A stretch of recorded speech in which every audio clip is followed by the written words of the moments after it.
I have WSP champion Yes, sir. Benny Dreamz. Yes, sir. Here. Drove, 3 hours to get here today? 3 hours, man. All right. So I've heard you're very eager to do this podcast. Oh, damn right. All right. Damn right, man. We'll go into that here in a little bit. You know, we don't do dessert before dinner, you know? Very true. So, so I'm happy to have you on here. The WSP podcast brought to you by Vivid Vista Media that produces all the content at the wrestling shop. Yep. We are going to dive in deep today. So Vivid Vista Media is about talking about your vision for the future, like your creative vision. Yeah. Okay. We all have that imagination. We all have dreams, right? We all have that dreams when we were young kids. The thing is when you're young, you have a very wild, creative imagination. But sometimes as life goes on, priorities get changed and that imagination and creativity kind of fizzles out. I know. But for you, it's still there. Yep. Where do you get the whole inspiration behind Benny Dreamz as a person? Benny Dreamz as a person. And also on camera. And everything else behind it. Well, Benny Dreamz comes from, it all started when I was in high school. Actually, Benny Dreamz, the name, started out in high school. And it all started from someone because I wanted to try rapping, right? Right. And it all came from my buddy, rest in peace, Christian Perez. He asked me, hey, what would your rap name be? And I thought about it, looked around, we were in my room, and I had this drawing that I put a long time ago as a kid, Dreams, on my wall, right? So I saw that and I'm like, Benny, of course, that's my nickname, right? Yeah. And then I looked at the wall and I said, Benny Dreamz. And one of my favorite artists is Kid Cudi. And in one of his songs, he said, Mr. Dreams with no exit doors. So I took that, I'm like, well, that was my second dream, was doing the rap, but it's always been professional wrestling. Okay. So really and truly, Benny Dreamz has been part of my life since I was 15 years old. Okay. Since I was 15 years old. So go ahead. Sorry. Is there like a evolution of that character versus when you first kind of came up to it, up to where you're at now? Oh, yeah. What would be the difference between your first version of Benny Dreamz and to right now? That's a very good question, actually. When I was named Benny Dreamz and everybody started calling me that in school, it was kind of, like just a little joke, oh, Benny Dreamz, what's up, in the hallway. And I was just always like, that's just what they think of me as. Right. But in my head, I knew when I get out of high school, when I get done with everything, I'm going to go into professional wrestling and Benny Dreamz is going to be me. It's going to be the character that is also me, but just turned up a little bit much up a notch. An exaggerated version of yourself. Exaggerated version of myself, yes. Okay. How long you been wrestling? Sorry, how long have I've been solidly wrestling for 3 years straight now. 3 years straight. So you started in 2021? 2021, Benny. How did all that work out with the whole pandemic thing? Was it kind of after they opened up, or was it something you picked up being really reflected on during a pandemic that you should just do that? So originally, man, I started training at 12 years old. I'm 27 years old right now. I started training at 12 years old in Corpus Christi. And my coach originally trained Shelton Benjamin. He had Brock Lesnar go to his gym. He had Davari. He trained Davari, Mr. Kennedy, some big names. So right. When I lived in Corpus at the time, before moving back home, I got trained at 12 years old. So I got the basics done. So that always been like, man, if I could just get back there, you know what I mean? If I could just get back to that ring. And then 10 years later, I found GCWA in Corpus Christi. Shout out to GCWA, Josh Gavon, Ben Gavon, all the Gavons. They gave me that opportunity to retry my dream. And 3 years later, here we are, man. That's awesome. Yes, sir. Thank you. And then when did you initially get your WSP belt? This was title. one of my favorite holidays actually on 4/20, April the 20th this year. 2024. Okay, and that's when you won the WSP. That's when I won the vacated WSP. Who was your opponent that night? This was all before I joined. They put me in a fatal 4-way. It was like for the vacate. Okay. WSP champion. It was me, Chaos Child, Josh Galvan, and Red Davis. Okay. Yes, those are the 4 guys that were in the match. And they're all still around. They're all still around. Red Davis, Thursday night champion. Yeah, cash it in on the Rumble. Yes, we saw that. Yeah. And also, I've been seeing on Instagram, Chaos Child is on Hybrid now. They're actually doing little Instagram, storylines with him. Oh, really? Yeah, they have like a little spooky kind of theme where this guy plays the cards and. Oh, Alexander Crowley? Or is it Crowley? I'm not sure. Yeah, he's one of a big name in Texas. Yeah. Yeah. Wrestled him once. So yeah, Chaos Child and them. I like that we're seeing other places incorporating more stories on their social media because it's such a big network that you can reach so many people. So many people. Texas is thriving right now, and I'm glad wrestling and pro wrestling is thriving in general right now. Especially now you're seeing the WWE ID. Yep. That was a blessing, I think, for all of us that are watching right here. Shout out.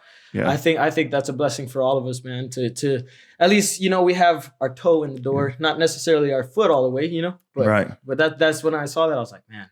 Do you think AEW will ever come up with some type of thing where they can do territories and have developmental as well? Now that WWE was like, I was praying for that, because, when they went with that, the sports, when they were scouting sports, I was like, man, only if they did independent, right? But like AEW, I'm pretty sure will pick off something like if they were wise, I really think it would be cool if they let the independent, partnerships use the Ring of Honor name. Oh, yeah. And it could be Ring of Honor Detroit, Ring of Honor San Juan, or whatever, Yep. Kind of like how we do NXT, they used to do NXT UK and everything. Exactly, man. I mean, I hope they do. Just any place that can give us some of that exposure is a great place to be. So I'm hoping that's going to happen. And then also Vince McMahon is supposedly, after his non-compete, might be launching his own. Really? Something. He's bought up some studio space in California. So there's a lot of speculations there already. To his original competition.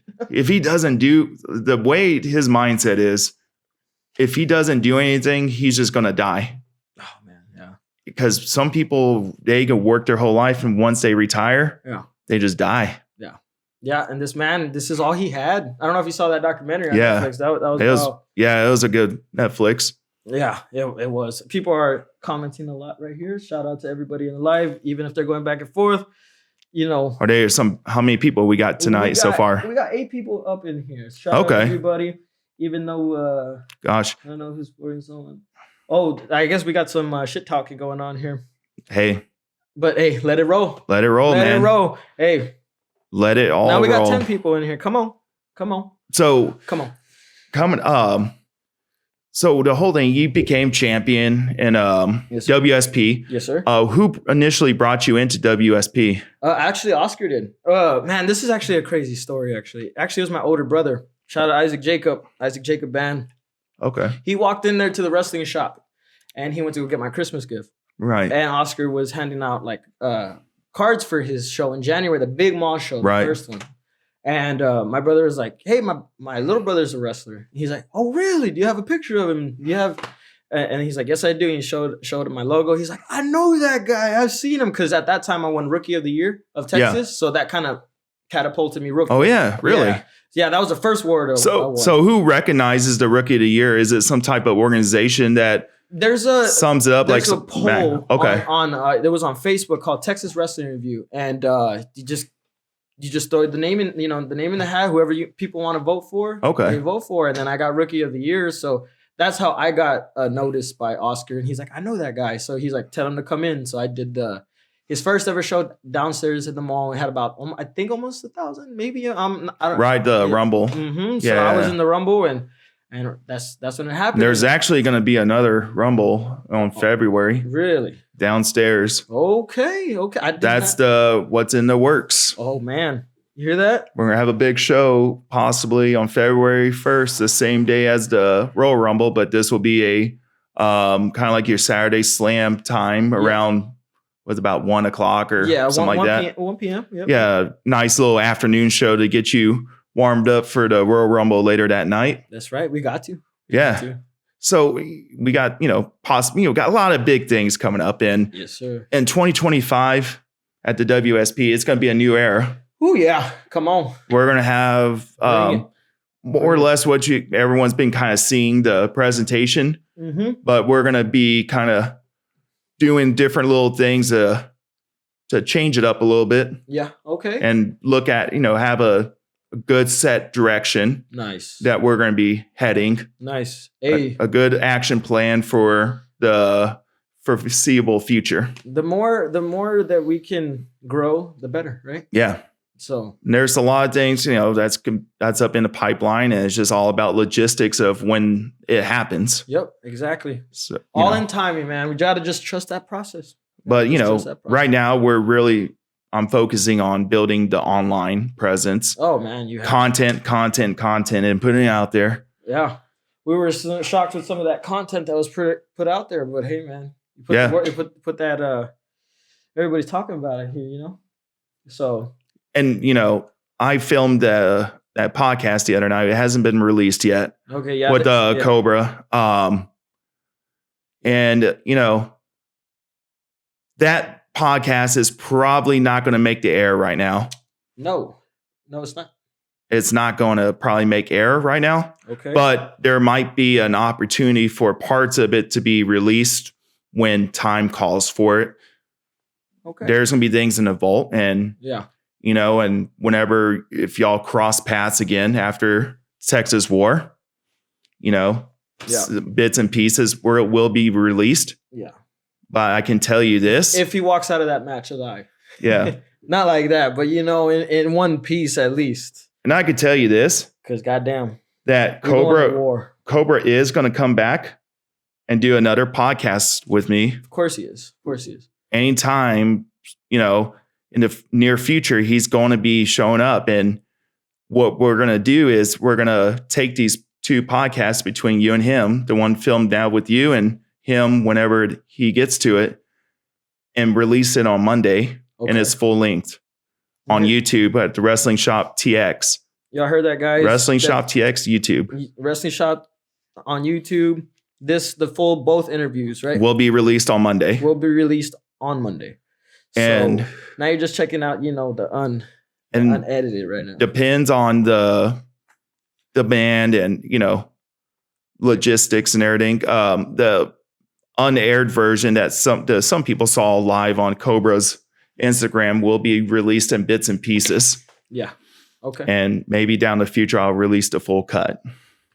But right now we're just focused on getting Benny Dreamz on here and telling his story. Come on. And it's time for him to speak his mind. Time for me to speak my mind. Guys. So this platform's here for you to kind of let people know, what are you going to do next after you conquer the Wrestling Shop? When you think that, hey, what's the next step for you based on where you're at right now?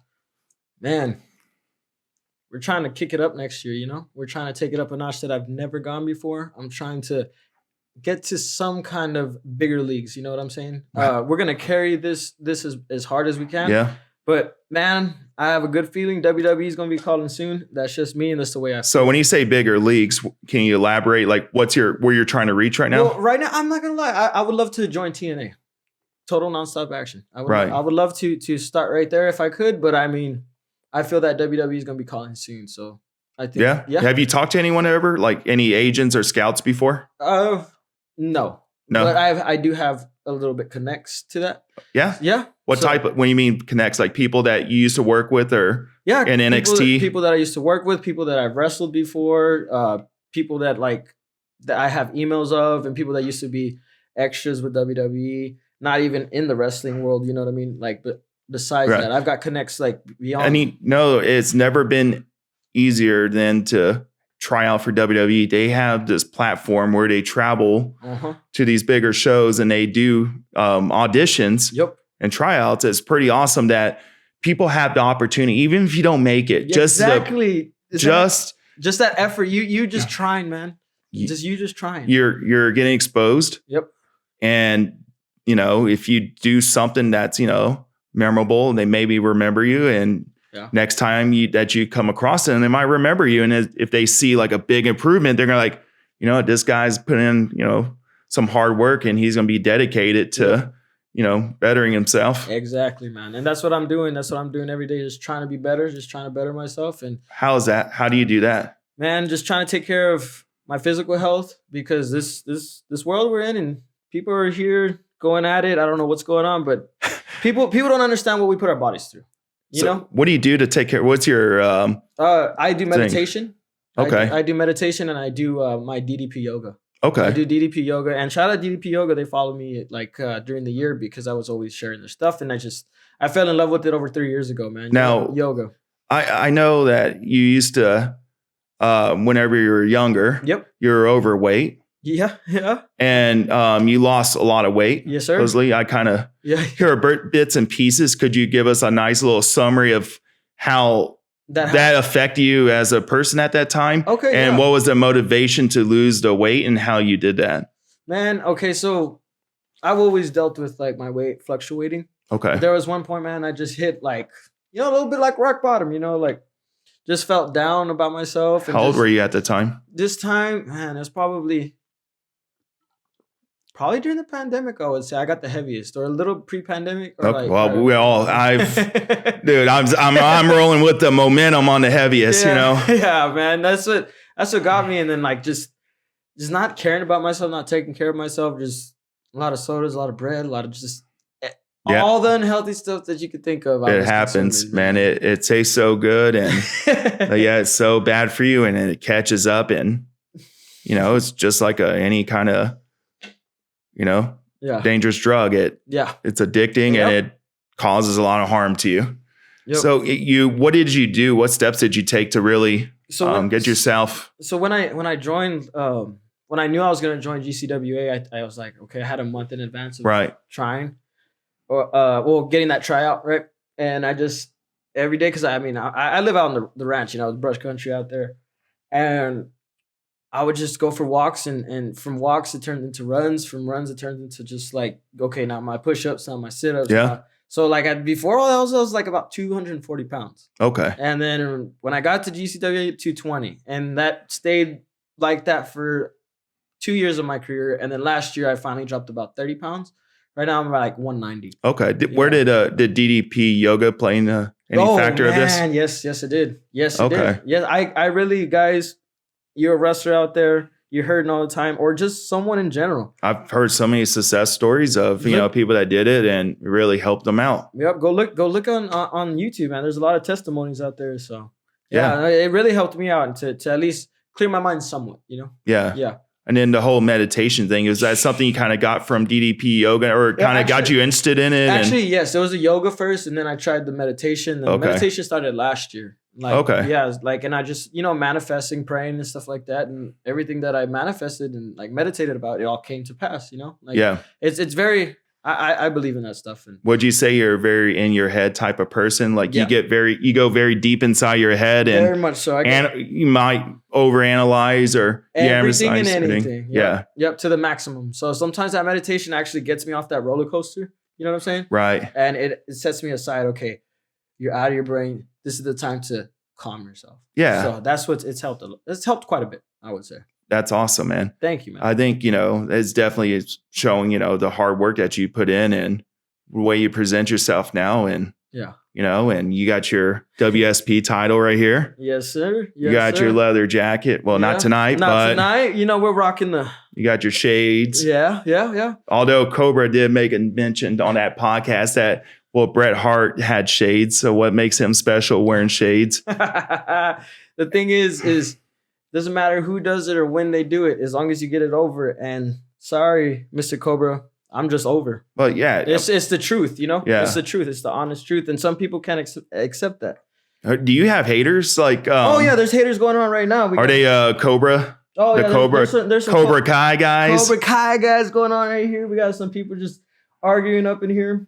Hey, thank you. Meditation is not that whatever that is. I meditate. You know what I'm saying? We got a comment said fake ass champ. That's what we got. Never. Well, hey, keep it going. Oh, okay. Keep on going. Keep on going. All that does is it ups the algorithm. It helps out everyone. Yeah. True. So the whole thing. The things that Cobra, said and over that podcast right there. I've heard you probably heard through the grapevine. The grapevine. Because I'm blocked on his. So you don't have to say the person's name, but no. But who how did they feed you the information what was going on? Oh man, we just got some dreamers out there that believe. That's all I could say. And now they believe in this dream. And sometimes, there's some disrespect out there that I can't see because, right. I was not able to see this live. But hey, if he's here, shout out. You're more than welcome to join this live. You're not blocked, buddy. So yeah. I won't say who or what, but we just have some dreamers out there that really care for this guy. So how did they feed you the information? Did they just text you what was happening? Did they share like a screen record? What did they do? That we keep safe. Kate right here. We keep they screen record and you watch. No, I know. There's no proof to that. No proof to that. No proof to that. But I could just say they let a boy know. They let their boy know. So yeah. Yep. Did you get Cobra's perspective or the secondhand perspective from your inside source? Well, I mean, I didn't see the video, so you never saw it. Never saw the video. You never saw the video. You just got. I got wind of it. I got some wind of it, and there were some things that I heard that were a little, pushing the envelope. But I guess that's what we're doing here, right?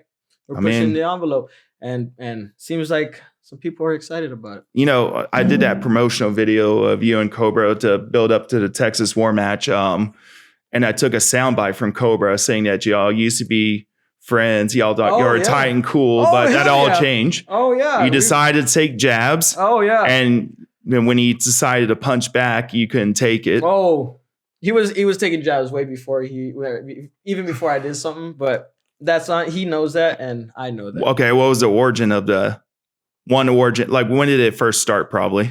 I would say my first jab was Loco Wrestling. Shout out Jaime if you're in the building.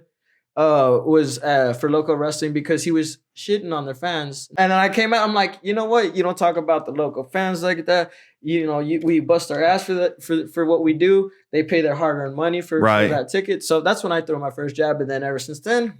So how is that how you threw the jab? Yeah, it was on a promo. It was just a regular promo. And what did he decide to do? Oh, he wanted to go a little deeper. He wanted to go a little deeper, which so was he getting personal? A little bit, huh? A little bit personal. But y'all were cool before, right? Were y'all buds? We were cool, man. We would travel to California, hit the roads together. We were fine, cool, collected. And then, I mean, some stuff happens in this business. Some people get a little in their head sometimes. Okay. You know what I'm saying? So, and I think that's what's getting the best of him right now. But not taking anything from him. He's doing a damn good job in Texas. He's doing his thing. Well, yeah, definitely. He's getting out there, but finally he is. Okay. Yeah. That's where I stand on that. Do you think that you would make it to the big leagues before Cobra does? Oh man, I that's all in God's timing for that. You know what I mean? I can't say yes or no, but I just know what I bring to the table. Hold on. Go for it. Benny Dreamz, okay? Rockstar. Oh, shit. Are you going to make it to the big leagues before Cobra? Everybody in this live knows that I am. Everybody wherever I go, wherever show I go, I put on a damn performance and they cannot stop shouting my name. So damn well I know I'm going to be there first. Yeah. That's the given.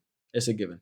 Do you always, holding the title, WSP title, you think, you can do these Rockstar things with it, but at the same time, you got this other counterbalance of being image. You have to present yourself a professional way, which a Rockstar image would not align with the values that the wrestling shop would want that to be seen on their title. Yeah. I mean, do you feel that you kind of have to corporate yourself up a little bit?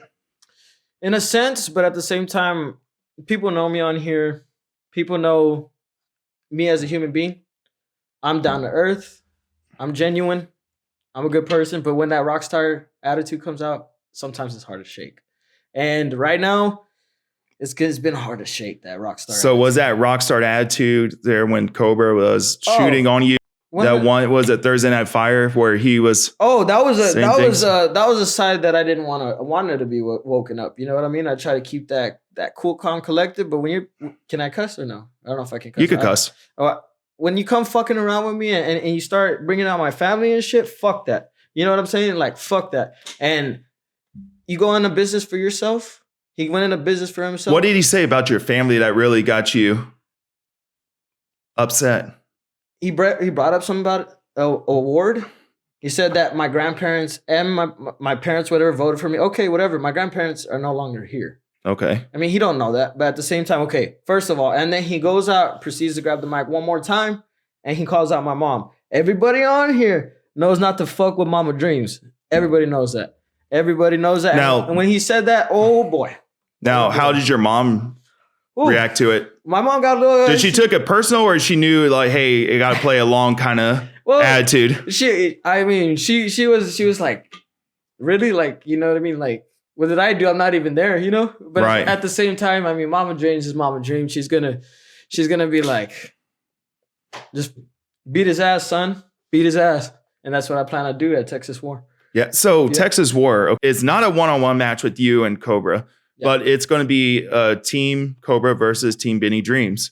Yeah. All right. Here you are right here with your swag, and here's Cobra. You know, we got 3 shadowy figures, and I know we're not supposed to reveal if there's any prospects for who your mystery partners are. Oh, no. Yeah. The big mystery is who's going to ride with Cobra, because he seems like a lone wolf. He doesn't really come off someone that makes a lot of friends there at the shop. I think not just the shop, but in general, man. In general, wherever he goes, he's always. I remember the first time I met his ass, and he was super disrespectful. He was super disrespectful. I shook his hand very polite, like I always have, and he just looked at me. And he probably don't know this, but now you know if you're listening to this. Just shook my hand like if I was a nobody, and look where we're at right now. Cobra will call that's his confidence. Oh, okay. Sometimes you meet someone like a rock star that puts you in your place. Yeah. You know what I'm saying? No, when he means like unstoppable, not really, just only about physically unstoppable, but also mentally unstoppable. Okay. He's well-spoken. Okay. He can really articulate. There you go. What he is, what's on his mind. Yeah. And he feels that he can probably defeat people by just with his words. Oh, okay. I mean, you could try that, but when fists get involved, your mouth can only do so much, right? Yeah. How'd you feel like when he interfered you in the Hunter's match? Yeah, he came out with the mask and kind of cheap shot at you. People in this live know. People in this live know that since I've been doing this, I've always gotten jumped since the shot. Since before splitting up with Josh, Josh, we had our differences. He turned on me, but ever since then, everybody was jumping me. I never had a break. But the last person I thought was going to be Cobra to jump me. I didn't know he was going to do that from behind, and I was about you. You saw that. You were there, right? Yeah, I was taking pictures. 2, I was about to win that double champ. Yeah, took it right away. He wasn't even supposed to be there that night. Yeah, and he convinced Oscar very last minute to let him run in there.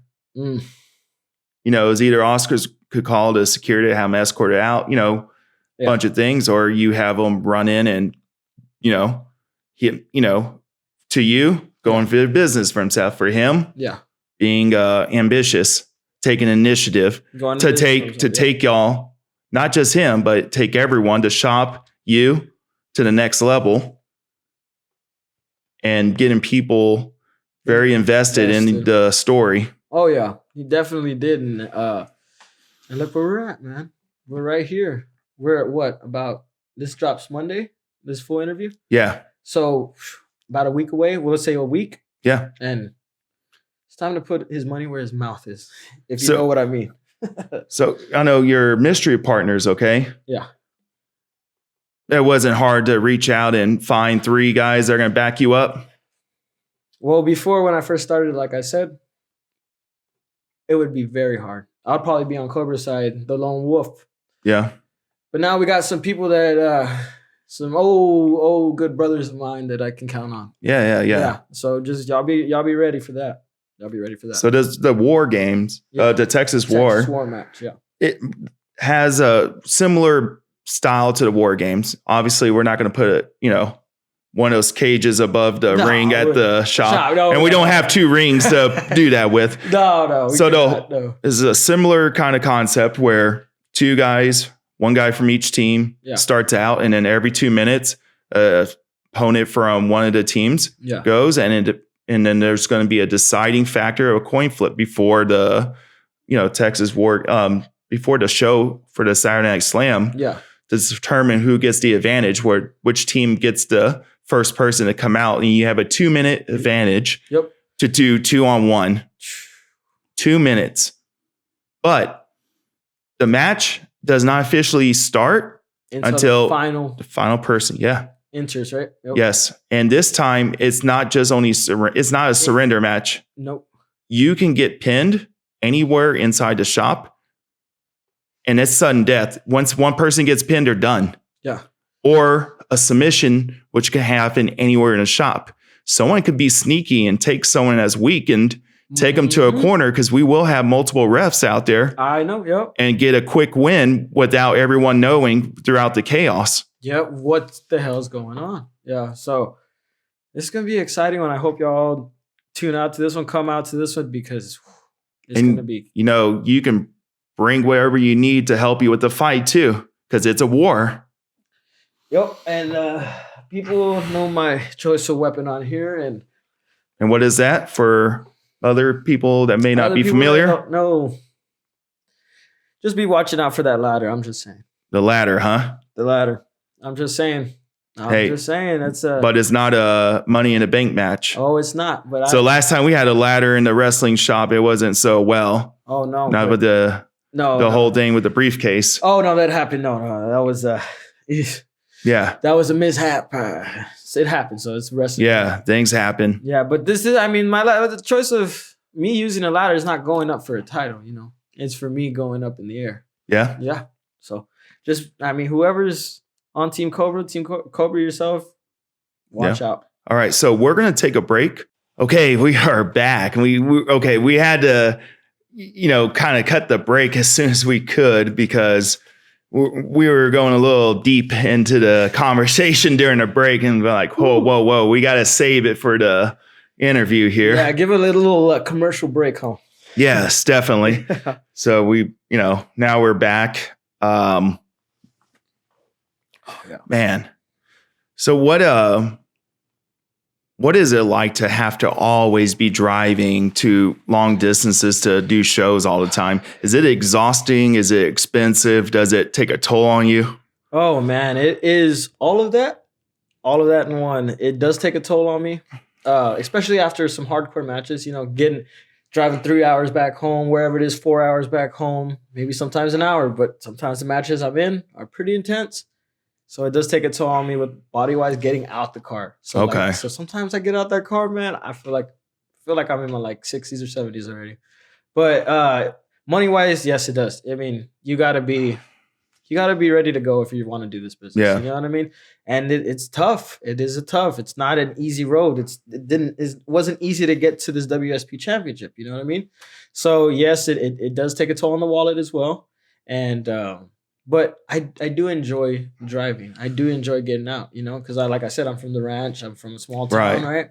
So I do enjoy getting out. I do enjoy sometimes even being by myself. Sometimes people catch me as a lone wolf when I'm riding. Sometimes, okay. I've never really said that, but now people, know.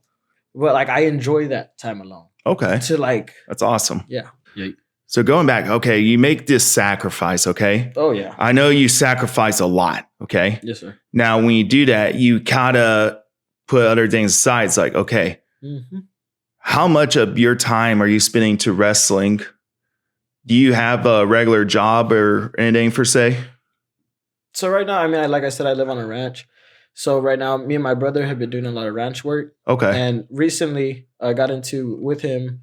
We demoed a house inside of a house. Okay. So that's been fun. And then during the summer, I was doing not repoing, but picking up vehicles. Right. So, kind of like gig work. Yeah. Yeah. Wherever work was coming, I was taking it. Yeah, so, I understand, man. Yeah, but the wrestling, man, it's number one priority, but it's sometimes hard. Yeah. It is very hard on everything like we talked about. But I love it. Yeah. I love it. So you feel like right now kind of sacrificing, I would say, you know, the independence that you normally would feel at age 27 yes, sir. is to make sure that you try to make your dreams come true. Yep. So that way you're not so caught up working a job all the time to pay rent at an apartment, which is outrageous now. Yep. And 100%. Then do less wrestling. Yep. It's a risk. It's a risk. Yeah. Especially right now, like we talked about, this time and age of wrestling is booming. And I'm just very glad and very grateful that it is booming, and I'm in this time right now. Yeah. So I'm taking as much as I can with it. So. Okay. Yeah. Oof. It's rough though. It's rough. Yeah. So you're glad, you know, the big thing that separates people from taking a risk and chasing their dreams is that safety net. Yeah. The safety net's so easy to go to. Yep. A job. Yep. Pay your bills. Get your house, whatever. Yep. Car. And you go do that so that way you can drive your car back to your house, and then you go back, and it's a cycle that you go through.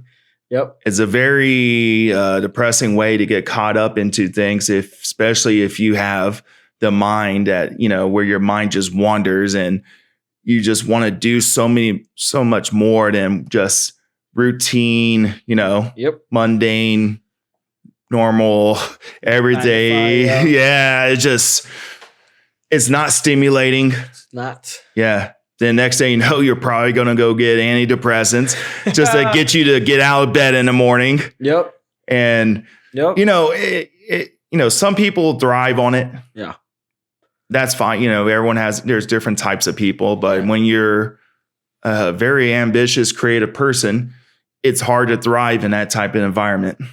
Yeah, it really much so is. It really much so is. Would you say, like, if you work, I don't know, what was you had like any other jobs beforehand before you started wrestling? I did bar backing for a good while. Okay. In New Braunfels, I bar backed at River Road Ice House. Well, at least that sounds fun. No, it was, but it was.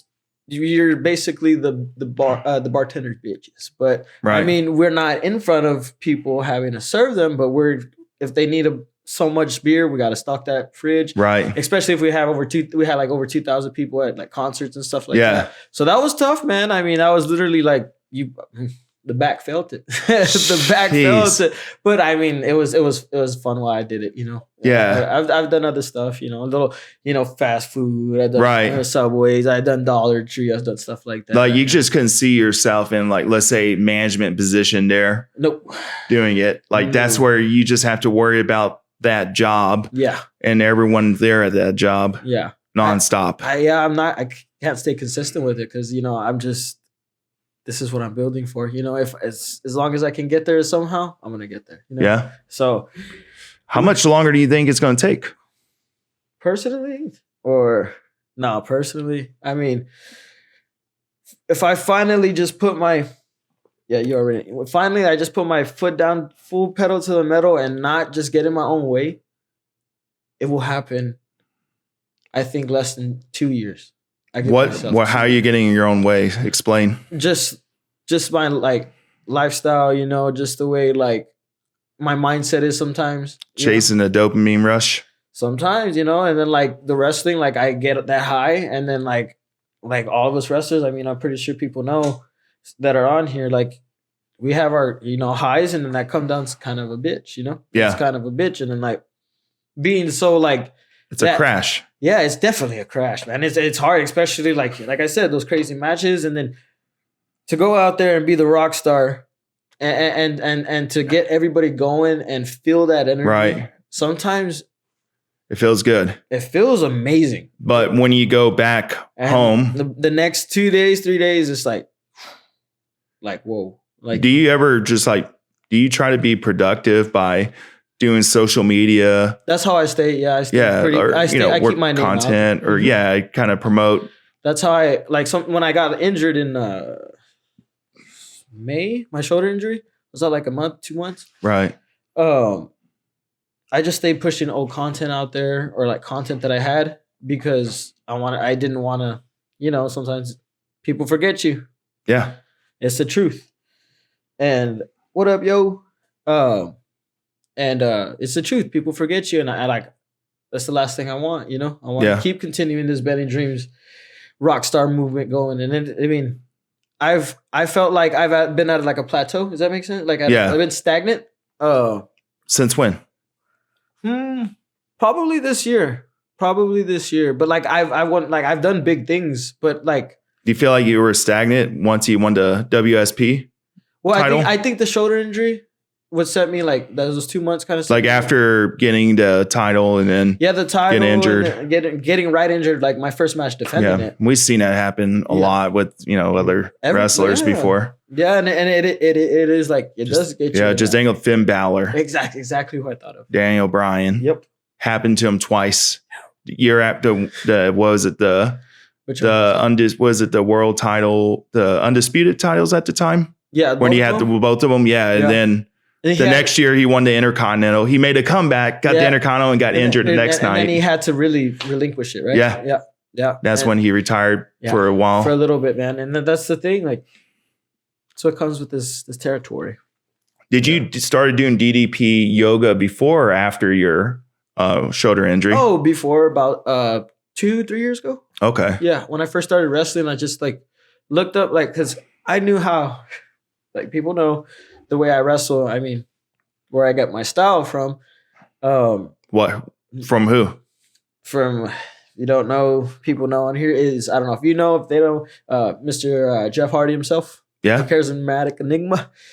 That's most of my moveset, if you could tell. The Swanton, the Dreams Bomb, actually. Yeah, I mean, with that craziness, I already knew because I've been doing the Swanton Bomb since I was 3-4 years old. Okay. So off of everything. And I already knew I had a bad back. Wow. I already knew before I joined wrestling, like, ooh. So how are you going to preserve yourself? Well, that's the thing is. Are you going to adapt? Oh, yeah. You got to adapt. But right now I'm like Jeff himself would say, living in the moment right now, you know? Yeah. Enjoying that moment. I think sometimes we think we're living in a moment, but we're caught up in it too much. Yeah. When I say caught up in it, it's a lot of times it's in your own head, not so much of what's happening around you. Yeah, that's kind of been tough too. Yeah. You know? And then that's one of the goals that I have set for myself. And it's just one of those symptoms of people that are creative. Yeah.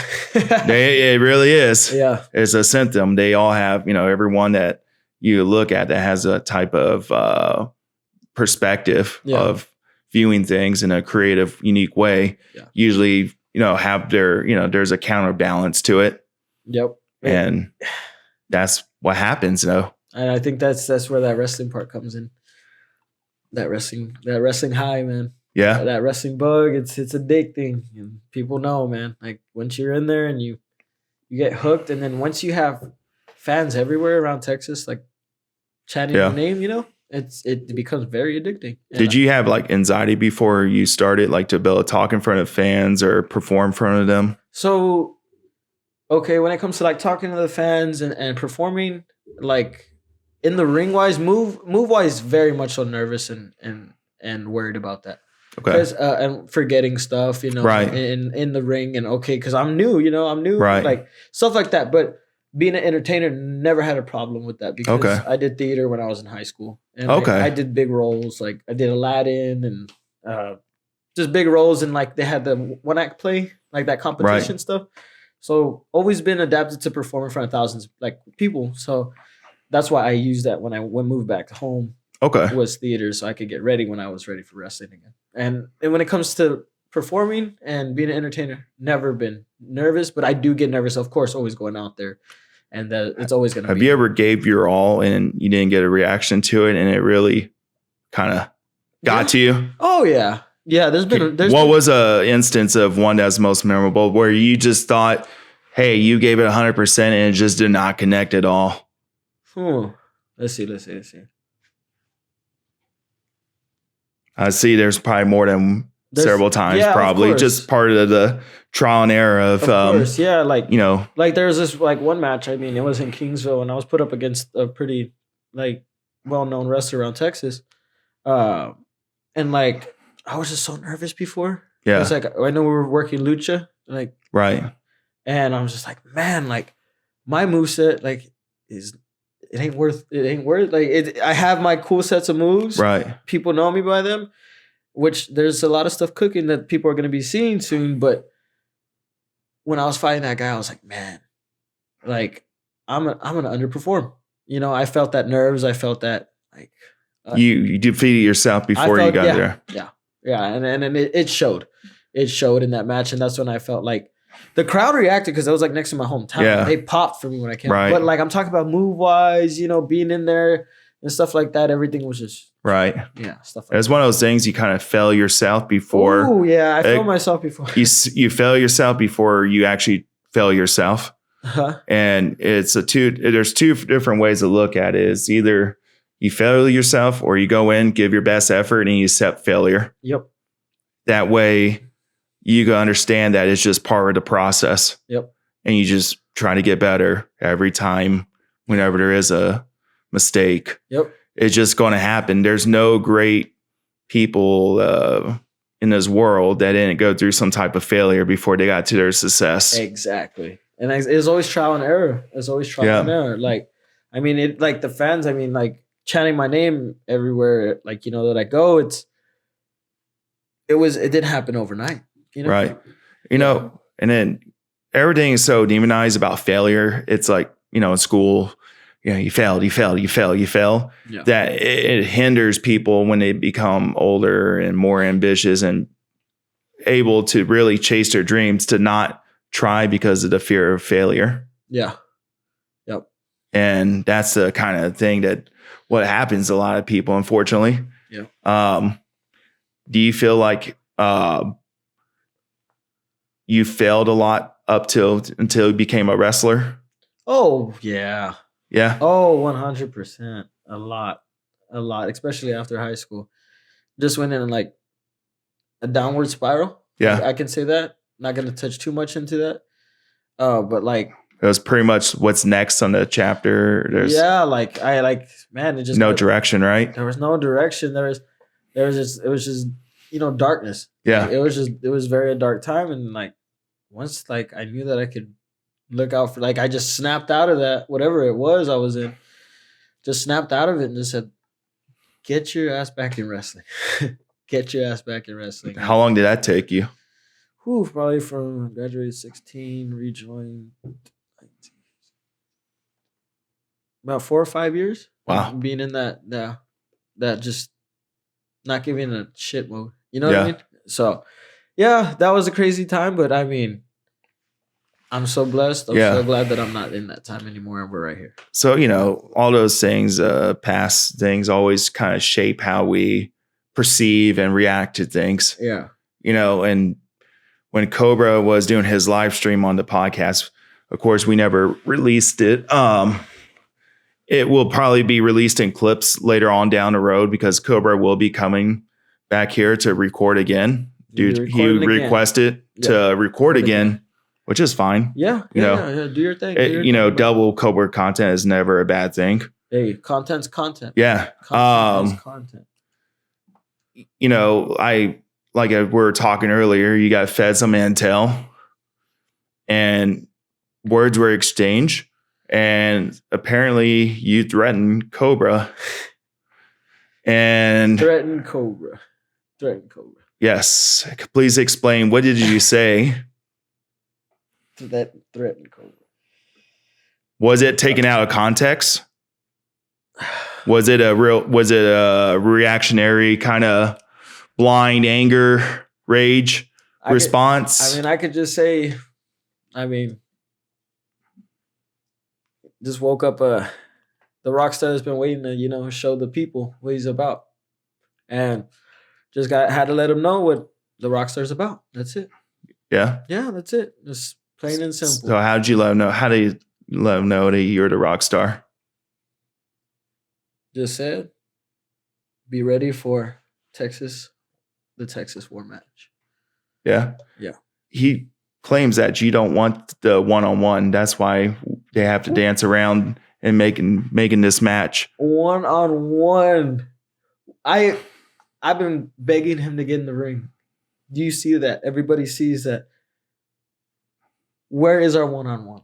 Come on. I'm down for it. he can scrap this match. Let's make it a Texas war between me and Cobra.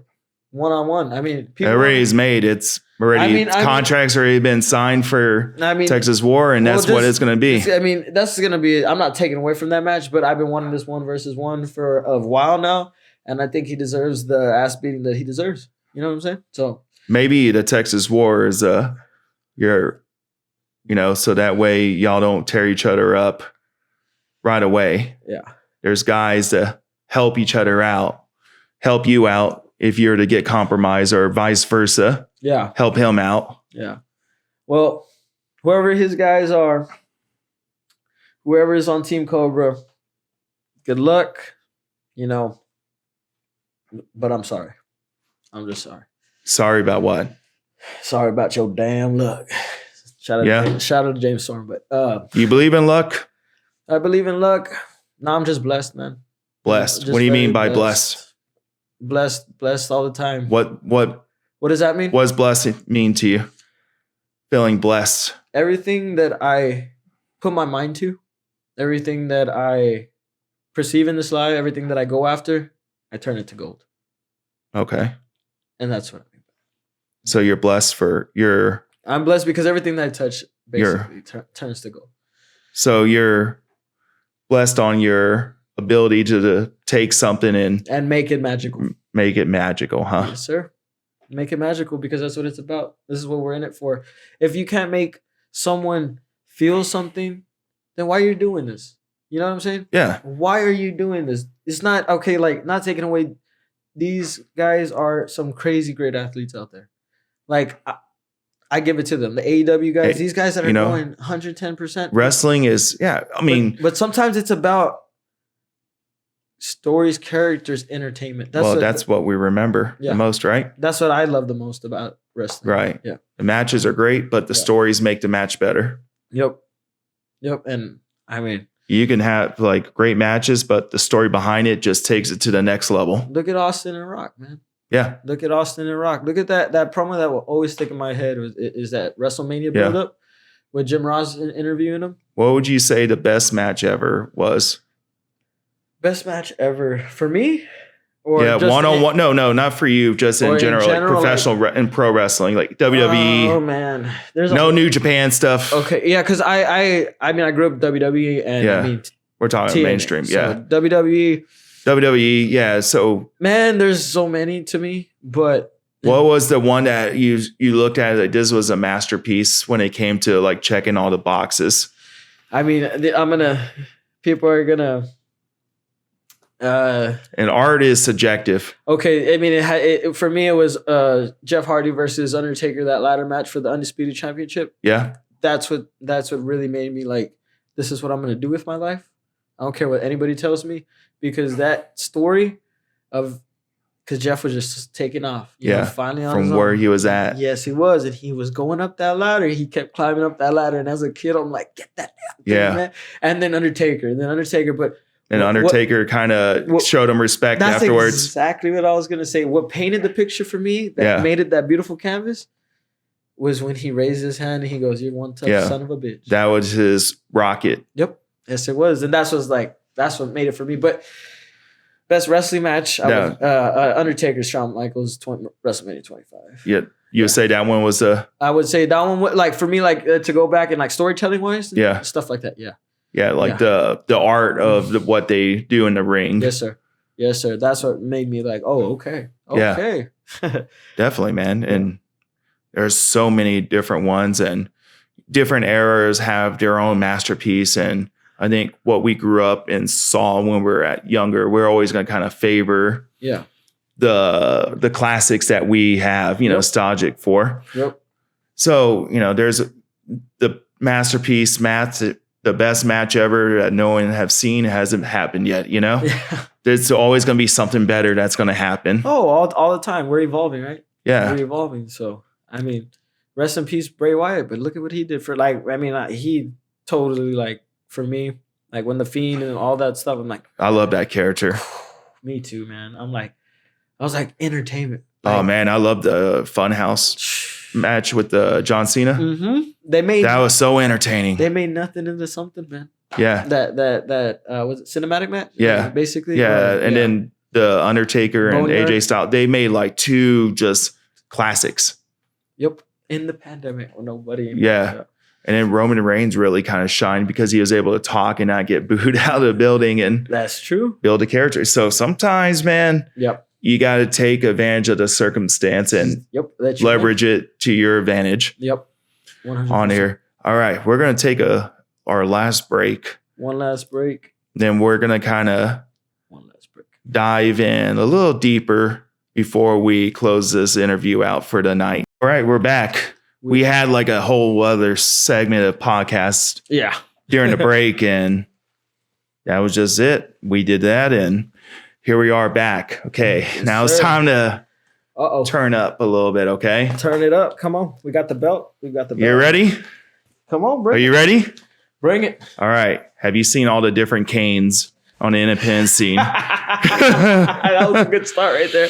Oh my God. Have you seen all the different Kanes? Oh my God. We got Candy Cane. We got Blue Cane started it. Blue Cane. And then Gain. And then Gain. Hold on. Look. But my favorite one right now is going viral. Which one is it?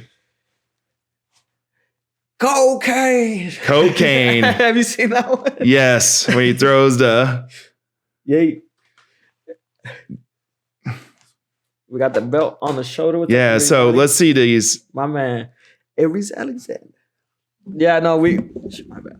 We got cocaine with the Coke Slam. Yeah. What up, guys? Uh-oh. Yeah. Here we go. It's Gain right here. I have yet to see these entrances though. This is Gain right here. Look, and then he does that. The pose, man. Oh wow! Did they got all different ones on here? There's all sorts of different ones. It's becoming a full-on thing, huh? And here we go. Here's Cocaine. Cocaine. Yeah. There he is, right here.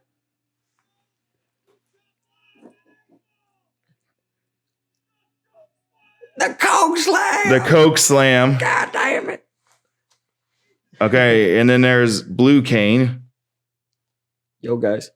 Wait. Blue Cane? Yeah, the original one that I think started all this. Yeah, Blue Cane. It's Blue Cane. It's Blue Cane. Oh, man. To get it over, that's awesome, too. If I was a kid and I saw this, because Cane was one of my favorites. Yeah. If I was a kid and I saw this, I would be like, Blue Cane is legit. Snow instead of the fire. Jeez, there's so many different ones. There's there's so many, but getting back to the Texas War match here. Texas War match. Oh, speaking of canes, I think the wrestling shop needs their own cane. Oh yeah, I think there's few potential out there. I think I need our own cane mascot, you know? Oh yeah. Oh, a certain type of. Yeah, we need our own version of cane. Huh? What you got in mind? You got anything in mind? Train. Where it's cane and train like the conductor pinstripes. Okay.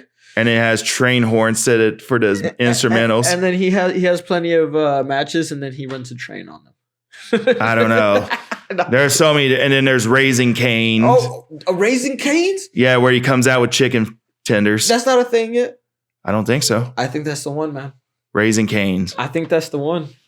What's up, guys? And we'll have shirts that look like Raising Canes, but it's Raising Canes with the K. And you have little mascots like the cups, come out, or like the chicken tenders. There we'll sell our own chicken tenders. Bam. And call it Raising Canes. Oscar, you hear that? That's money right there. Oscar. And we're gonna buy them from Raising Canes and sell them as Raising Canes. A restaurant actually did something similar like that in California. It was like a southern kitchen type of place, and they would buy Popeye's chicken and heat it up and give it to their customers. Oh, really? When it was a home cooked southern kitchen type of places, like in San Diego, and they found out they were getting to deliver Popeye's chicken all the time, and they had an agreement.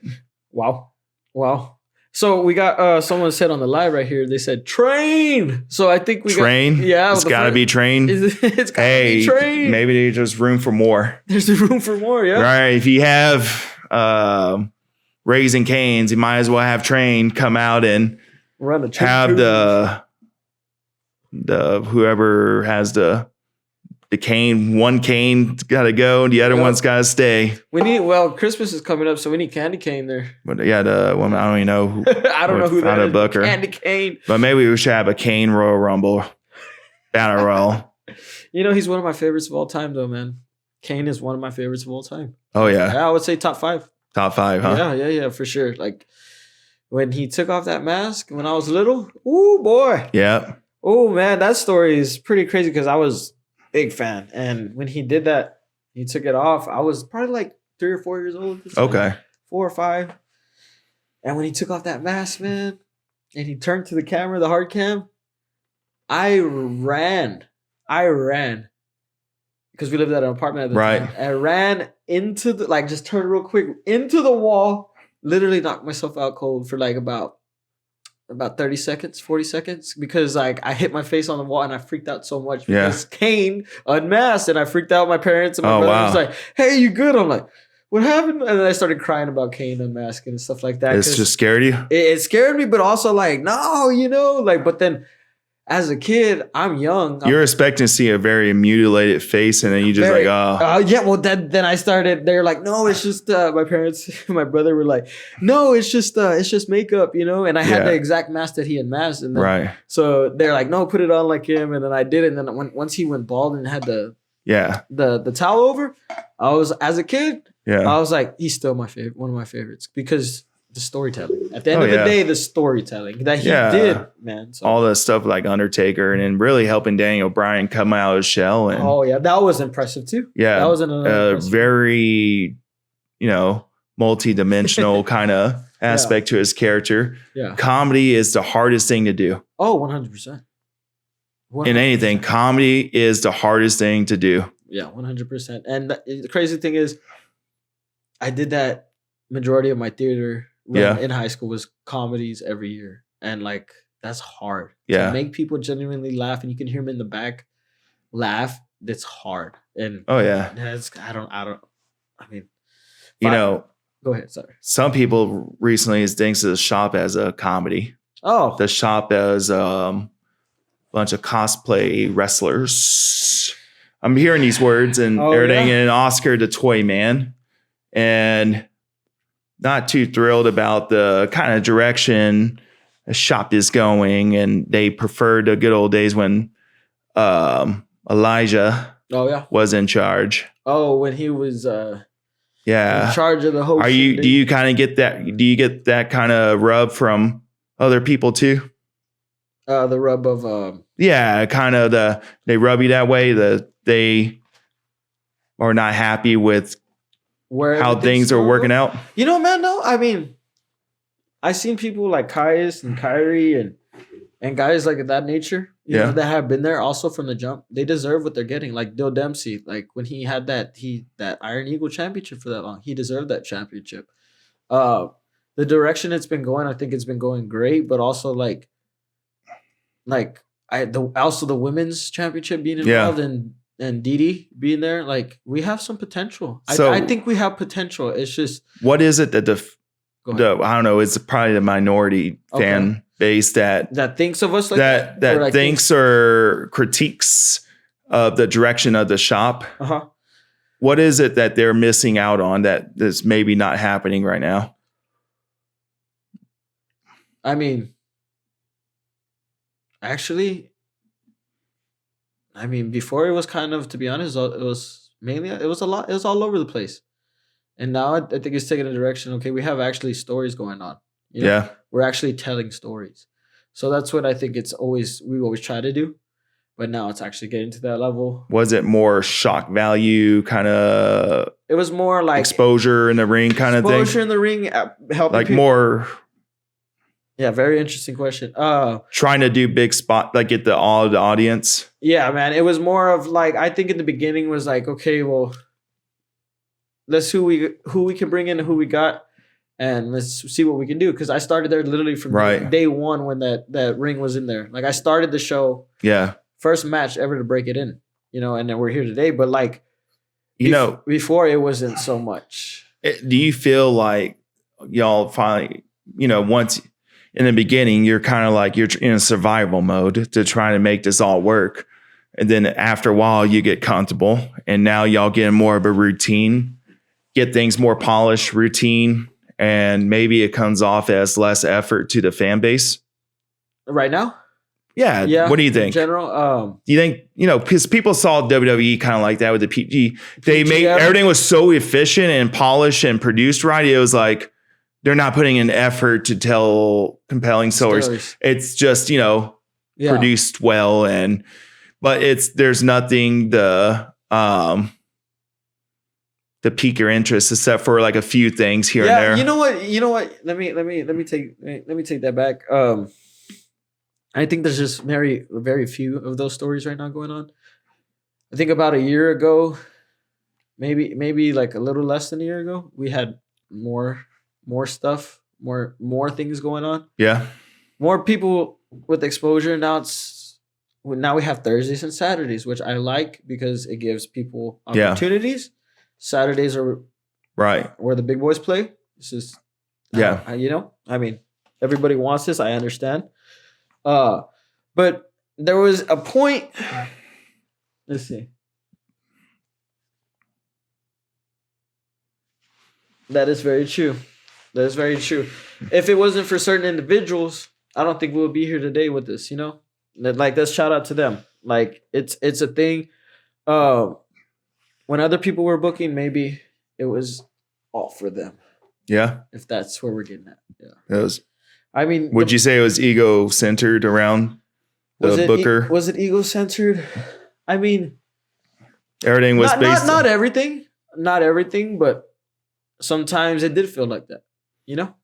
Like I came in, man. I mean, I like I said, I was there from the beginning. I took the 5-month hiatus from the shop, and I came back, and that pop and that "Welcome Back, Benny" chant was insane because I didn't think they were gonna remember me, right? And that's when Aries and Cobra were holding it down. I'm gonna be honest about it. They were holding it down. Like me, Josh, and Chaos left. And then other people were involved in that booking scenario, like, other people. And at the time, like, I ain't gonna have I gotta have that. But when I came back, I noticed the difference. I noticed the reaction of Benny Dreamz and other individuals' reactions. Yeah, so I mean, it is what it is. I mean, you can't shake a superstar when you see him. Yeah. Yeah. When someone has the it factor, and I think that's what I know I bring to this title, and that's what I'm about to show. What do you think? What more do you think you need to do to get yourself to the next it level? The next it level is just like I said, just getting out my own way. And taking everything more serious, committing, more busting my ass in training, more busting my ass in the gym of actually building a good physique. You know what I'm saying? Like everything, mentally, everything. It takes it takes steps, but I'm getting there. And I mean, just this bad boy on my shoulders. You just gotta have that solid foundation first. Yes. And you just gotta learn how to balance everything out and enjoy life, but maintain your well-being. Yeah. And we're trying, but we're getting there, man, day by day. Damn, dude. Yeah. Damn, right? Damn. We got damn. Okay, so speaking of damn. Okay. On this thank you everybody for the last Cobra. Shout out. The previous Cobra unaired, unless he saw his live stream podcast. I actually was people, I don't know if people know this, I'm blocked from it, so I couldn't. That's interesting. I couldn't see a thing, but supposedly the person didn't remember that I was blocked. But I mean, we all know. I mean. Here's a couple key things I took away from it is that you took jabs to try to make a name off of his back. Okay. Cheap pop. Okay. Yeah, and then more so is just kind of using him to try to get yourself over. Man, that is. And then whenever you do that, he says fine and dandy, but he pokes back harder and you just can't take the punch when you do the little jab. Oh man, you don't even understand. I mean, like he said, how long has he been in this business when you interviewed him? How long? 5 years? 5 years. It's my third. I've done a lot in 3 years. I'm not saying I'm not taking anything away from him. This is his time, right? Like, this is a great year for him. Shout out Cobra, right? Here's a very logical way to look at it, okay? Hit me with it. Cobra is living out on his own. He has to work like a job and work like a maniac to pay rent. Oh, yeah. Not taking anything from that. But the fact is like... he doesn't have the privilege that you may have. You're blessed with your, scenario that allows you to chase this dream. Yeah, well, I mean... And that causes resentment in people sometimes when they think that you're just handed the opportunities. And the thing is, I was never handed nothing. I worked for this. Man. I worked hard. I worked day and night for this. I wasn't given nothing. Just because, I grew up on a ranch doesn't mean I am rich. You know what I'm saying? Doesn't mean that I was given everything. This was actually, that's another story. Like, how I'm able to do that. But the thing is, like, resentment towards that, man, like I get it, but why? He feels like, Cobra feels like it was an unjust way for him to lose his title. Oh. And what did he say about his title? Well, he said that for a shoulder injury that he didn't really have. Very true. And then say that again. Sorry. Say that again. So he said he got his belt taken away for a shoulder injury that he didn't really have. That's the reason. The BS reason. That's the reason he said. That's what he said on one of the videos. You can see it back whenever you watch him curb stomp Oscar. Okay. Just hear him. He says it right there. But yeah, he also mentions that you're like Oscar's lapdog. And I asked him, why does Benny Dreamz make a good lapdog for Oscar? What a bitch. And basically what Cobra said was what makes it, a good lapdog for Oscar, because he's a bitch for Oscar. So, and that's what good bitches do. They're good lapdogs. Was this the last interview? The interview y'all did? No wonder he wants to scrap it and wants to fix what he says. Because he like I said, you don't know who you're messing with. I'm the champ for a reason. I'm the I'm the rock star for a reason. Those words might got like, I'm trying to remember things. No, but I'm not taking that from you. But the thing is like, I ain't nobody's lackey. I ain't nobody's lapdog. I worked for this. Everybody knows it. Everybody in this chat knows it, that I bust my ass for this. And like, but haters are gonna hate. Right. At the end of the day, where I come from, there's haters among haters. But once you do something, do you have a big base that hates you? Shit. What are we talking? In general, or are we talking like wrestling wise? And wrestling wise, man. Like in the wrestling world? Yeah, like fan base, or is there like people that like to troll you? Oh, of course. like who? Those awards people got so petty about when I won those awards, like it was ridiculous. What do you mean award people got petty? They got pretty petty. When I won Rookie of the Year.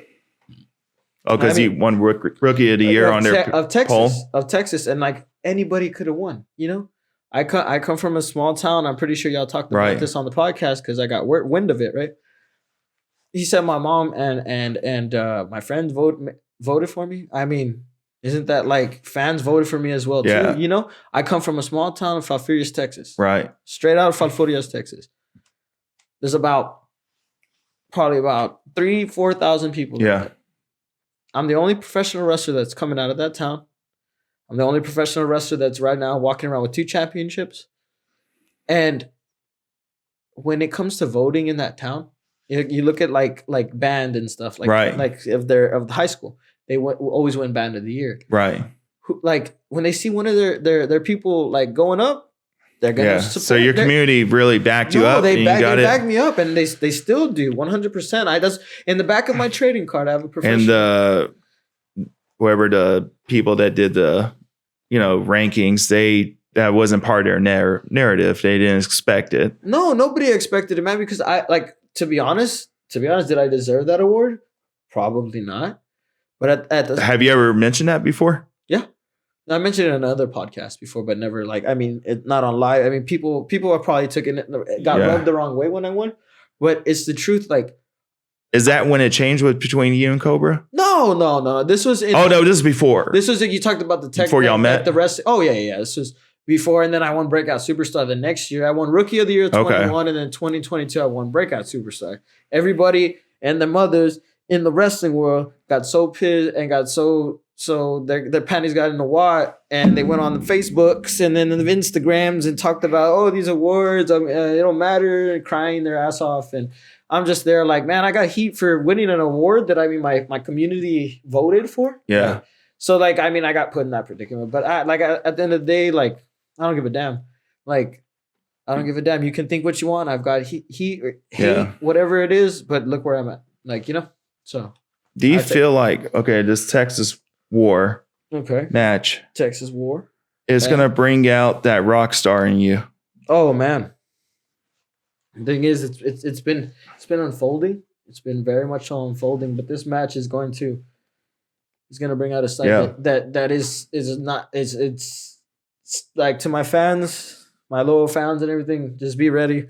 If you haven't seen me like this, it's about to get. I asked Cobra if he was going to target you, and he kind of not really, answer it. Yeah. Of course, he doesn't want to give away everything. Do you anticipate him trying to target you? I mean, he better. Look what he says. You know what I'm saying? Look what he says online. Look what he says in his podcast. Look what he says behind my back. Look what he says to other people about me. He better bring it. That's what I want him to do. Yeah. That's what I want him to do. He wants this.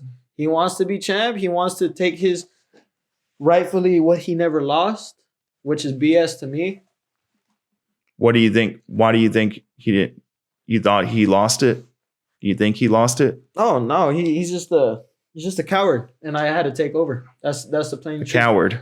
Yeah, just a coward. Did he walk away from it? He did what he had to do, and I don't know what that was, but he wants to claim what's rightfully his. We are back again. And unexpected. Sometimes, batteries don't last forever. So gotta switch them out. Now, as we near towards the Texas War match. Come on. Yeah. Okay. Will there be blood? Just gotta be there to wait and see. That's all I can say. Yeah. Be there and wait and see. I hope people are there. Does your blood boil? Oh yeah. It's boiling right now. Yeah. And I'm ready for this goddamn match. I'm ready to put this snake in his grave, Time to put him down. Time to cut the head off the top of the food chain. Yeah? Yeah, because obviously you're looking at him. Like, they ain't no top of the food chain if you ain't holding this, Right. Yeah, so goddamn it, you better bring it. You better bring your A game. You better bring it all, because I'm about to whoop that ass. Hold on, I'm getting a note. Someone's at the door. Okay, do your thing. All right, hold on. I'm getting a notification on mine. Go for it.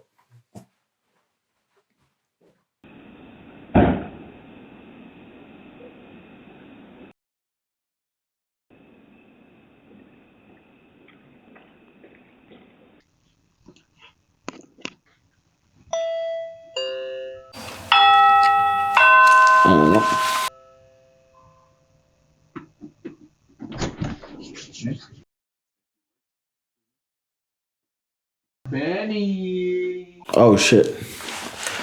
Where you at, Benny? Oh, nice. Oh yeah? Oh yeah? Are you serious? Dude, come on, man. Are you serious? Hold on, dude. Nah, hell nah.